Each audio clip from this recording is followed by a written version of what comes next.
ആശാതൊഴിലാളികളുടെ പൗരസാഗരം സെക്രട്ടേറിയറ്റിന് മുന്നിൽ ഇന്ന് നടന്നു. വിട്ടുവീഴ്ചയില്ലെന്ന് ഉറച്ചു തന്നെ സർക്കാർ. പിണറായിയോട് ഈ ധാർഷ്ട്യം കാണിച്ചിട്ട് യാതൊരു കാര്യവുമില്ല ആശമാര്.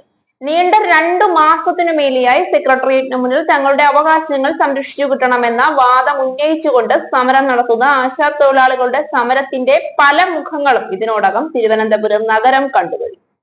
സെക്രട്ടേറിയറ്റിന് മുന്നിൽ കുത്തിയിരിപ്പ് സമരം നടത്തി തുടങ്ങിയ ആശമാർ ക്രമേണ നിരാഹാരത്തിലേക്കും തലമുണ്ഡനം ചെയ്തു സമരം നടത്തുന്നതിലേക്കും സമരരീതി പല കുറി മാറ്റി മാറ്റി പരീക്ഷിച്ചു.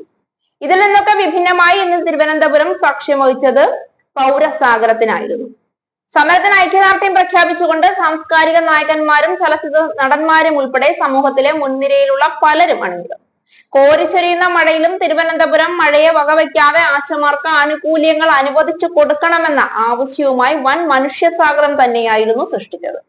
പക്ഷേ ഇതൊക്കെ ചെയ്യുന്നത് എന്തിനു വേണ്ടി, ആരോട് എന്ന ചോദ്യം ഇപ്പോഴും വളരെ പ്രസക്തമായി ബാക്കിയാണ്. 5 പ്രാവശ്യമാണ് ഇതിനോടകം ആശമാരുമായി സംസ്ഥാനം ചർച്ചയ്ക്ക് തയ്യാറായത്. 2 പ്രാവശ്യം ആരോഗ്യമന്ത്രി ഈ ആവശ്യങ്ങൾ ഉന്നയിച്ചുകൊണ്ട് കേന്ദ്ര സർക്കാരിനെ കാണുകയും ചെയ്തു. വീണ ജോർജ് JP നദ്ദയെ കാണുന്നത് വരെ ആനുകൂല്യങ്ങൾ അനുവദിച്ചു നൽകേണ്ടത് സംസ്ഥാന സർക്കാരാണ് എന്ന പൊളിവാക്കിൽ വിശ്വസിച്ചുകൊണ്ട് ആശമാർ സമരം ചെയ്തതിനെ പിന്നെയും ന്യായീകരിക്കാം.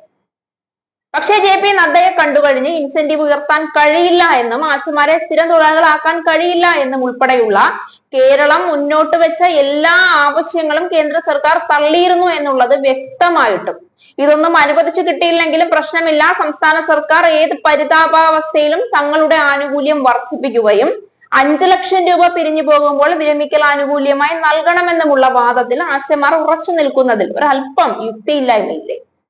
200 230 രൂപ കൊണ്ട് ഇന്നത്തെ കാലത്ത് ഉപജീവനം നയിക്കുക വളരെ പ്രയാസമേറിയ കാര്യമാണെന്ന കാര്യം സംശയമില്ല. പക്ഷേ കാലാനുസൃതമായി 7000 രൂപ വരെ ഉയർത്തിയ ഇടതുപക്ഷ സർക്കാരിനോട് വിട്ടുവീഴ്ചയ്ക്ക് തയ്യാറാണെന്ന് ഇനിയും അറിയിച്ചിട്ടും പിന്നെയും സമരം ചെയ്യുന്നത് അനുചിതമാണ്. കേന്ദ്ര സർക്കാർ ആശമാരെ സ്ഥിരം തൊഴിലാളികളാക്കാമെന്ന തരത്തിൽ നിയമം ഭേദഗതി ചെയ്യട്ടെ. ആശമാർക്ക് അർഹതപ്പെട്ട ശമ്പളം ഉൾപ്പെടെ വിരമിക്കൽ ആനുകൂല്യങ്ങളും പെൻഷനും ഒക്കെ ന്യായമായും അനുവദിച്ചു നൽകണമെന്ന നിയമത്തിലേക്ക് കാര്യങ്ങൾ എടുക്കും. പക്ഷെ അതിന് കേന്ദ്ര സർക്കാർ തയ്യാറാകാതിരിക്കുമ്പോൾ കേന്ദ്ര സർക്കാരിനോട് അതിനുവേണ്ട സമ്മർദ്ദം ചെലുത്തേണ്ടതും ഈ ആശമാരുടെ തന്നെ ആവശ്യമല്ലേ? അങ്ങനെ ഒരു നിയമം അനുവദിച്ചു വന്നാൽ സംസ്ഥാന സർക്കാർ ഒന്നും കണ്ടില്ല കേട്ടില്ല എന്ന് പറഞ്ഞ് കൈമലർത്താൻ കഴിയില്ല. കോവിഡ് കാലത്ത് സന്നദ്ധ പ്രവർത്തകരായി നിയമിക്കപ്പെട്ട ആശമാരുടെ തൊഴിൽ നിയമത്തിൽ മാറ്റം വരുത്തി സ്ഥിരം തൊഴിലാളികളാക്കി മാറ്റിയാൽ തീരാവുന്ന ഒരു പ്രശ്നമാണ് ഇവിടെയുള്ളത്. അത് ചെയ്യേണ്ടത് കേന്ദ്രമാണ് എന്ന കേന്ദ്രവും ഉറപ്പിച്ച് പറയുന്നുമുണ്ട്. പിന്നെ ആരോട് എന്തിനു വേണ്ടിയാണ് യുദ്ധം ചെയ്യുന്നത് എന്ന് സമരത്തിനിറങ്ങി പുറപ്പെട്ടിരിക്കുന്നവർക്കെങ്കിലും കുറഞ്ഞ പക്ഷം അറിയും. തൊഴിലാളി വർഗത്തിന് ന്യായമായ ശമ്പളം കിട്ടുകയും അവരുടെ ജീവിത നിലവാരം മെച്ചപ്പെടുകയും അവർക്ക് മറ്റു ആനുകൂല്യങ്ങൾ അനുവദിച്ചു കിട്ടുകയും ഒക്കെ വേണ്ടത് തന്നെയാണ്. പക്ഷെ അതിന് സമരം ചെയ്യേണ്ടത് ആരോടാണ് എന്ന ഒരു ബോധമെങ്കിലും കുറഞ്ഞ പക്ഷം ഇനിയെങ്കിലും ഉണ്ടാക്കിയെടുക്കണം. എന്തു തന്നെ ആയാലും പൗരസാഗരത്തിനാണ് ഇന്ന് തിരുവനന്തപുരം നഗരം സാക്ഷ്യം വഹിച്ചത്. പൗരസാഗരം കൊണ്ട് ആശമാരുടെ പ്രശ്നങ്ങൾക്ക് പരിഹാരം ഉണ്ടാകുമോ എന്ന് കണ്ടു തന്നെ അറിയണം. ഇനി ഇതൊന്നുമല്ല, BJP ഭരിക്കുന്ന മറ്റ് സംസ്ഥാനങ്ങളിൽ സമരം നടത്തിയ ആശമാരെ പിരിച്ചുവിട്ടതുപോലെ പിണറായിയും ഒരു തീരുമാനത്തിലേക്ക് പോവുകയാണെങ്കിൽ പിന്നീട് എന്താണ് കേരളം അഭിമുഖീകരിക്കാൻ പോകുന്നത് എന്ന ആകാംക്ഷയും ഓരോ മലയാളികൾക്കും ഉണ്ട്. ഞങ്ങൾ നിങ്ങളോടൊപ്പം തന്നെയാണ്, തൊഴിലാളി വർഗത്തിനൊപ്പം. പക്ഷെ സമരം ചെയ്യുന്നത് ന്യായമായ ആവശ്യങ്ങൾക്ക് വേണ്ടി ചെയ്യേണ്ടവരോട് തന്നെയായിരിക്കണം എന്ന് മാത്രം. ഒരു ജനാധിപത്യ രാജ്യത്തിൽ ജനങ്ങൾ തിരഞ്ഞെടുത്ത് ഭരിക്കാൻ ഏൽപ്പിച്ച ഭരണകൂടത്തിനോട് ഇത്രയും ധാർഷ്ട്യത്തിൽ സമരം ചെയ്യുന്നത് എന്തൊരു നീതികേടാണ്. 5 തവണ ആശമാരോട് യാതൊരു അവഗണനയും കാണിക്കാതെ സന്ധി ചെയ്യാൻ തയ്യാറായ സർക്കാരിനോടാണ് വീണ്ടും ഈ കാണിക്കുന്ന പ്രക്ഷോഭമൊക്കെ. ഇതൊരു തരം ധിക്കാരം തന്നെയല്ലേ?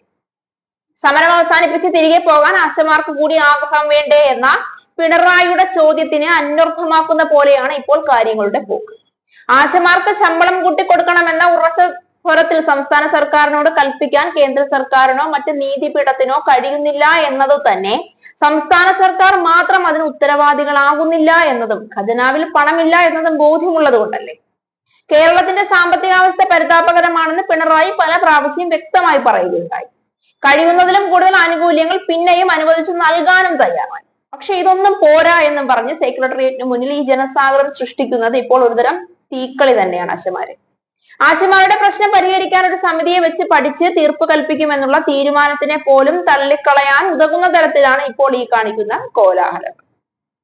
ഇതുകൊണ്ട് രണ്ട് കാര്യങ്ങൾ മാത്രമേ സംഭവിക്കാനുള്ളൂ. ഒന്നുകിൽ ആശമാരുടെ തൊഴിൽ പോകും, അതല്ല എങ്കിൽ സമരം അവസാനിപ്പിക്കാതെ ആശമാർക്ക് സ്ഥിരമായി സെക്രട്ടേറിയറ്റിന് മുന്നിൽ കാലാകാലങ്ങളോളം ഇരിക്കേണ്ടി വരും. ഇപ്പോഴും പറയുന്നു, സർക്കാരിന്റെ കയ്യിൽ പണമില്ല ആശമാരെ. കേന്ദ്രത്തിലൂടെ നിങ്ങൾക്ക് സ്ഥിരം തൊഴിലാളികളാക്കാൻ ഉച്ചത്തിൽ വിളിച്ചു പറഞ്ഞ് സാധിച്ചെടുത്താൽ, കേന്ദ്രം നിങ്ങളുടെ വിളി കേട്ടാൽ മാത്രമേ കേന്ദ്രം എടുക്കുന്ന തീരുമാനത്തിനൊപ്പം നിൽക്കാൻ സംസ്ഥാനത്തിനും കഴിയൂ. ഇതുകൊണ്ടൊന്നും കുലുങ്ങുന്നവനല്ല ഇരട്ടച്ചങ്കൻ പിണറായി. വെടിക്കെട്ടുകാരനെ വെറുതെ ഉടുക്കുകൊട്ടി പേടിപ്പിക്കാൻ പുറപ്പെട്ടിട്ട് ഒരു കാര്യവുമില്ല.